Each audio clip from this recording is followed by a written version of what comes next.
Authorities in Ukraine say a Russian missile struck a 5-story apartment building in the southern Ukrainian city of Zaporizhia overnight. Russian artillery, drones, and missiles have pounded Ukrainian-held areas in the country's south and east for months. Moscow denies aiming at civilian targets, but its indiscriminate shelling has wreaked widespread destruction in urban centers. I got an update earlier on this latest attack from Anna Chernikova in Kyiv. Yeah, so very heavy fightings, very heavy hostilities continue in the east part of the country, at the east front line, and particularly around the city of Bakhmut, but also heavy shellings happening in general, a lot of heavy shellings happening in different areas of the Donetsk region, and Ukrainian general staff confirmed that Russian forces intensify the shelling, intensify their actions in that area, and also increase their presence in that area. So General Staff of Ukraine reported that there are more Russian manpower coming to that area and concentrated in that area. So, and as we already discussed previously, and as was already reported by the head of Ukrainian military defense, Mr. Budanov, and also by Ukrainian military officials, that basically this new big assault by Russian forces has already begun, and it's already happening in the east part of the country, in the east front lines. Well, the new offensive didn't fully kick in when it was expected to? Actually, yes. In terms of the massive shelling, Ukrainians expected another massive shelling on the 23rd and 24th of February because of the 1-year anniversary. Oh, just a second. It's air raid siren. I just need to switch off the notification. Just a second. Yeah, so Ukrainians expected another massive shelling on the 24th and 23rd and 24th of February, marking 1-year anniversary of the full-scale invasion, but it didn't happen. However, today, the representation of the south area of the Ministry of Defense confirmed that they can report on the increase of Russian actions in the Black Sea, particularly that they can see at least 5 rocket launchers in the sea, and this including 2 under the water. And general amount of possible caliber missiles that these rocket launchers could have on board could reach up to 32 missiles. And actually just now as we're talking, air raid siren is on in Kyiv, and it might be that it's not only in Kyiv. So basically this information is another sign for possible massive shelling that actually might still happen. So everyone is on the alert. And now, Anna's report about 1 year after Russia launched its full-scale invasion of Ukraine, how the capital of Kyiv has survived assaults and shelling, and with the war showing no end in sight, what she learned from residents about how they're coping and preparing for what's to come. On February 24, 2022, to the sound of explosions and approaching Russian military equipment, the battle for Kyiv was about to begin. International military experts predicted that the Ukrainian capital would fall to Russian forces within 72 hours, considering Russia's advantage with military personnel and equipment. 1 year later, the city of Kyiv is still standing, despite hundreds of massive shellings. The scars are visible around the city and have become a part of everyday life for residents. Parts of the city suffered the worst of Russian attacks on Kyiv. Some are still in ruins, while others are getting a new start. Katerina Ovchinnikova lives in Kyiv. She reflects on how the perception of war has changed over the last year. A year ago, we were very worried about the war. In our understanding, everything fell suddenly. We plunged into World War II like in the movies. There was nothing, and the sirens were wailing. Now we understand that even if there is shelling, if something happens, we do not panic. Ovchinnikova spoke to us in the underground parking garage of her apartment building. It's now a shelter for her and other residents. We defined it, at least for ourselves, as a bomb shelter. There are 2 exits to 2 different streets, and the parking is not only under the building, but also underground, which is very important. The city of Kyiv today is full of fortifications and people wearing military uniforms. But along with the persistent fear and uncertainty, residents are still filled with hope that the war will end and Ukraine will again be free. Anna Chernikova for VOA News. In the Ukrainian village of Novokosaka, just 6 kilometers from Russia, war has brought death, destruction, and separated families on both sides of the border. As Jan Boychat reports, most people in this town have been separated from loved ones. A lifeless sunflower field near the Ukrainian village of Novokosaka, about 6 kilometers from the border with Russia. It's one of many along a railway that connects Kharkiv, about 40 kilometers away, to Moscow. Since Russia launched its war in Ukraine, the war has brought death and destruction here, as in many places around the country. The fields of flowers were not harvested as usual. Now they are filled with mines. Before, residents easily crossed into Russia to visit close family, friends, and other loved ones who live just across the border. But the border is closed now because of the war, and it seems they are a world apart. Once a week, we get to text each other if we have internet. Ludmila's husband is in Russia. She has not seen him since August. I still can't believe neighbors are at war. I never imagined this. In Novokosaka, practically everyone has a friend, relative, or loved one in Russia. In this border region between 2 historically and culturally linked countries, locals say there is a natural symbiosis between the 2 sides. Oleg Moloskiny is a son of a Ukrainian mother and a Russian father. He has lived in this area his entire life, with family on both sides of the border. He says the war has left him numb. I think I don't feel anything anymore. I don't care. Either they are alive or not, you see. That's over. Simply over. He has lived in Novokosaka with his wife and mother-in-law, Olga Yefremova, since Russia invaded Ukraine. Yefremova believes her daughter and daughter's family were sent to Russia after the war started, but she's not sure. I don't know exactly. Somewhere to Russia or even another place. I don't know where they ended up. With Moscow amassing troops across the border, locals like Ludmila fear Russian soldiers will return soon and the war will grow worse. I have this feeling they will be back. I guess it won't end that easily. Yabuesha from Novokosaka, Ukraine, for VOA News. Meanwhile, Russian officials claim that Ukrainian saboteurs have attacked local villages in western Russia. Associated Press correspondent Karen Chamas reports.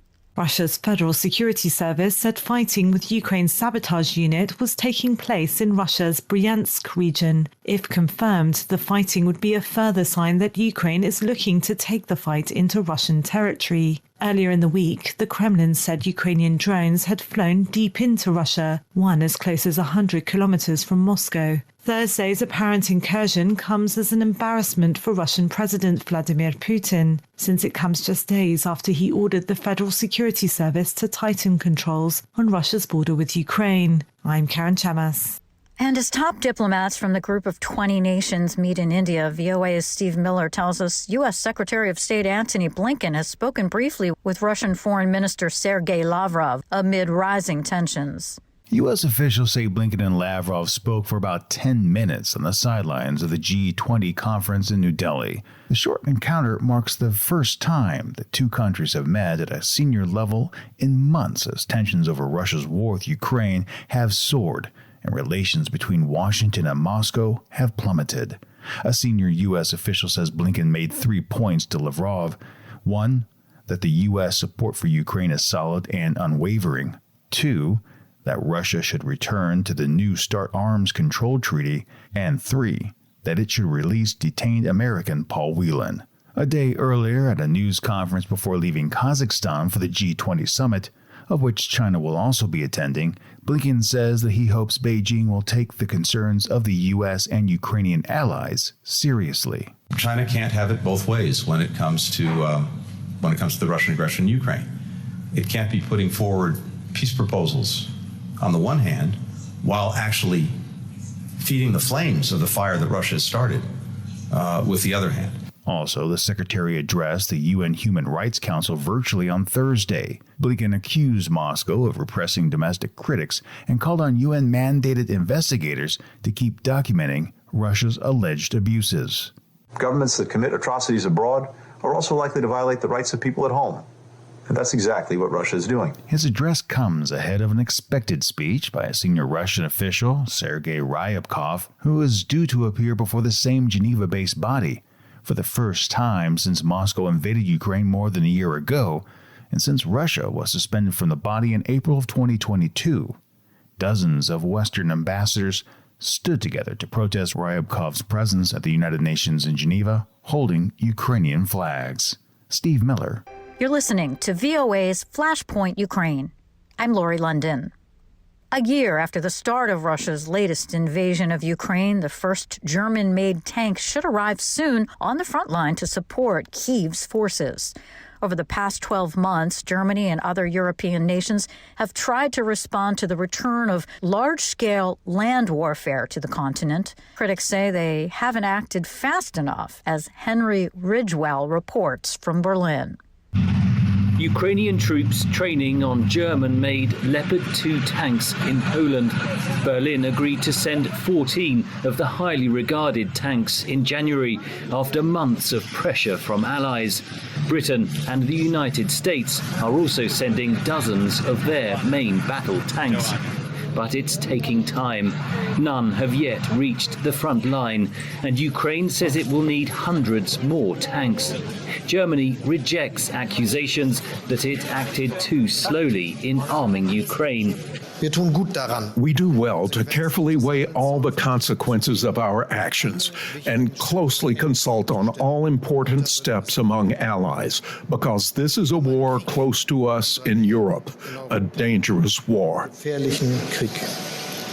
In 12 months, Berlin has transformed its posture toward Moscow. A year ago, Russia supplied 60% of Germany's gas. Now it's practically zero. Days after the invasion, Berlin announced a $107 billion hike in defense spending. But there is public and political reluctance to get too deeply involved in Ukraine, says analyst Sarah Pagung. There is, at least in the Chancellery, a fear that this conflict might spin out of control and that it spins into a NATO-Russia conflict. A more negative description could be that Germany actually lacks a strategy and that it only does what it really needs to be done to make Ukraine survive, but not to make Ukraine win.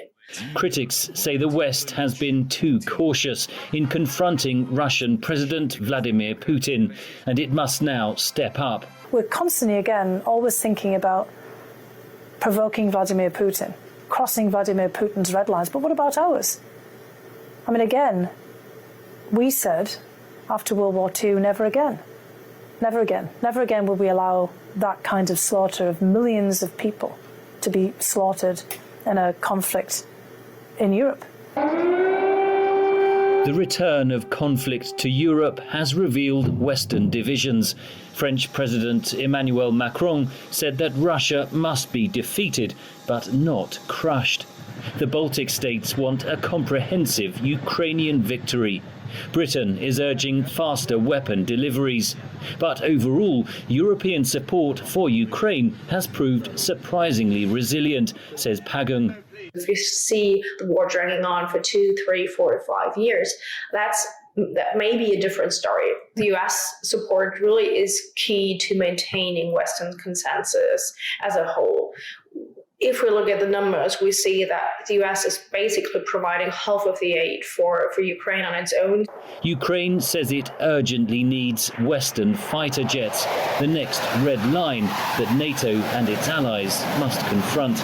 In Berlin and some other European capitals, there are concerns over the consequences of humiliating Russia by helping Ukraine achieve a total victory.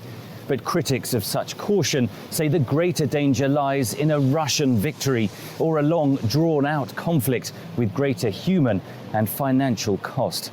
As the war enters its second year, that debate is testing Western unity. Henry Ridgewell for VOA News, Berlin. NATO is made up of 30 members, and each country's military has its own technical systems on the battlefield. Some work together better than others. At the U.S. Army's easternmost European headquarters in Poznan, Poland, soldiers are working to integrate NATO systems. VOA Pentagon correspondent Carla Babb is there. Inside these 3 huts in a parking lot of Camp Kosciuszko in Poland, U.S. soldiers are working to build complete systems integration across NATO's Eastern Front.